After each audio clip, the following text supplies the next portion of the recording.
ಪಾಪು 2 ಡೇಸಿಂದ ಯಾಕೋ ಹೊಟ್ಟೆ ನೋವು ಅಂತ ಇದ್ಲು. ಹಾಗಾಗಿ ಅವಳನ್ನ ಕ್ಲಿನಿಕ್ಗೆ ಕರ್ಕೊಂಡು ಬಂದಿದ್ವಿ.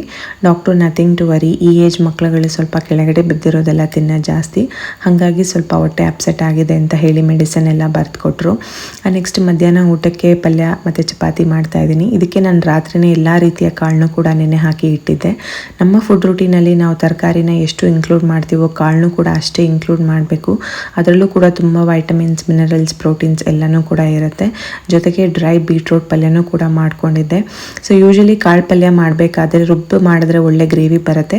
ಬಟ್ ಹಾಗೆ ಮಾಡ್ತೀವಿ ಅಂತ ಅಂದರೆ ಕಾಳು ಸಪ್ರೇಟ್, ನೀರು ಸಪ್ರೇಟ್ ಆಗಿಬಿಡತ್ತೆ.